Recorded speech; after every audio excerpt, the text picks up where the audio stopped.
it is the day after Thanksgiving. It is almost 5 o'clock, which overcast and it's daylight saving, so it's so much dark. But I finally got the rest of that sensor out of the side of the transmission. So what I ended up doing is using a torch, using a small concentrated flame, soften up the plastic and the rubber seal, and just going at it with a pick. And finally the magnet came out of the middle. So this is the magnet in the middle of the sensor. Finally got hot enough where this came out and it opened up a hole. So I just kept working this through the middle to where I could kind of hook it. I took a file and made some grooves in the end and pulled it all out. There was a ton of this copper winding and stuff like that that I had to get through, but yeah, it's out now finally, so I can get that other sensor in, repair this wire harness, and hope it does something. I don't have high hopes because that's just the way my luck's been going. Why would it work? But you know what, at least I got this done, and if it don't work I can roll this out and move on to something else. But yeah, look at that. That is that was stuck in the transmission just like that. Well, as you can see, I got my transmission pan off. That shit didn't work, but had to be done anyway because the squirrel chewed up the harness. But there's not a whole lot of, usually there's a ton of metal on these, so there's not a ton of metal on that. It doesn't look like anything crazy in the oil pan or the pan itself. Transmission fluid is very brown, but regardless, everything's been going fine till now. So that leads me to my next suspect, which is a very common issue, is in the valve body on the transmission. There is a servo with a snap ring. The snap ring is very common to break. I'll leave a link in the description of a video. And when that breaks, it sends a piece through the valve body and it holds things open or closed. So got the transmission pan, or the transmission itself, dripping. So it's just dripping into this pan. I'm gonna keep letting it drip slowly until I can get up underneath here and without getting drenched with fluid and drop the filter. I have a new filter and gasket, and I'm going to drop the valve body there to look and see if that snap ring broke off on the top side up there on that servo. Alright guys, I still have a mess, but I got my transmission fluid, got my gasket out here laying out. Made progress that I did not record because I just pretty much just had to get work done. So on the bottom side, I do have the valve body up. I need to finish putting the bolts in. That's right there. I have a few more bolts left. I'll be able to put my filter in and then slap the pan on and fill it up with fluid and see if that does anything. I'll be honest, I don't think it's going to do much because of my findings, but like I said, the car's still movable first through third, so we'll just tackle that. I have something big coming, and I still have faith that it's going to happen. And if it don't happen after this weekend, then I'm going to give up on it. But as of right now, it's supposed to happen this weekend, so we'll see how things go. Still no overdrive, but it does run in drive, but it only goes to third. But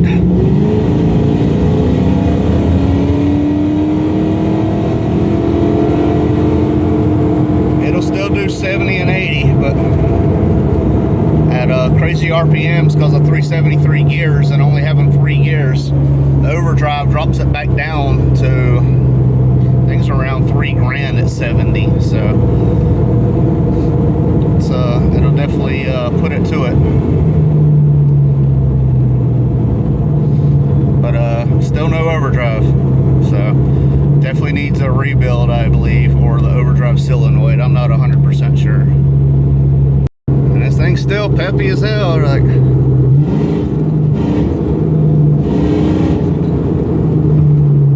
it likes the third gear, that's for sure.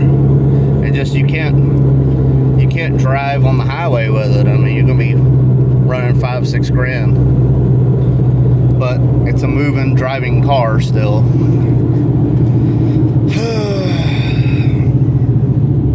So I don't know what to do from here. Like I said, I have plans. I hope they work out. Car still puts power to the ground. Let's see if I can. Private road.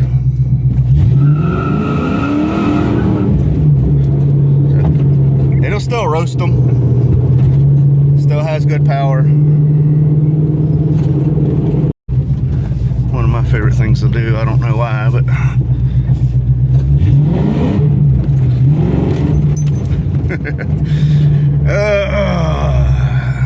joys of not having a landlord, I guess. My transmission temperature is only 152, so it's not like it was overheating or anything on that run. I just wanted to be clear of that. It's performing how it should with 3 gears. Well, I'm in line at my daughter's school waiting to pick her up. Sadly, it didn't fix the overdrive issue, but you know, the car can still be moved around and things like that. Just bear with me. I know this isn't real exciting content, and I didn't film a lot of what I did because I felt like I just needed to get to it. If I'd have stopped and filmed every little thing, I'd be another day or two out on this, and I wanted to get this done. Like I said, if the big thing that's coming to the channel is going to happen, it's going to happen this weekend, and I wanted the car ready for that, so at least I can drive it for that situation. I don't know how to say it without giving anything away, but just stay tuned. Big things are coming regardless. I can get a used transmission for, I've seen them for $250 up to $500, and then rebuilt like good transmissions like $1,500. Now there is a shop in my town that says they'll rebuild it and all that stuff, but they want like $3,000. And if I can get a brand new one with a warranty for $1,500, why would I pay $3,000 for them to rebuild it? I don't understand that. But point is, that did not fix the overdrive issue. I have first, second, third. If I turn the overdrive off, I have first and second. So with overdrive off, it'll go to third, but it will not go to fourth. And then I showed y'all it'll still do 70 mile an hour. It'll get up and go. It'll roast the tires. It does everything it's supposed to do. For those of you who don't know, the 4R70W is a 4-speed car, but it's 3-speed with overdrive being fourth. So that's where that comes from, my understanding at least. I'm not a transmission guy, never claimed to be, but I've watched a ton of videos now, and I feel a lot more confident that if it comes down to it, I'll pull that transmission out and attempt to rebuild it myself. At least I have that little bit of, I'm not gonna say knowledge, but I have the confidence now. So anyways, thank y'all for watching. Again, not very action packed or anything, but trust me, just trust the process. Things is gonna happen. Stay tuned. Thanks for watching. If you like what you see, please like, comment, subscribe, all that good stuff.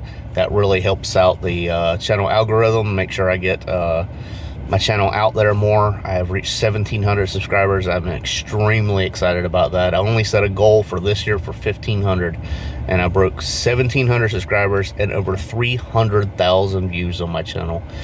And I know there's some channels that get that in like a month, but I'm super excited. So thank you guys for the support. Thank y'all for watching. This is Horseplay. We out.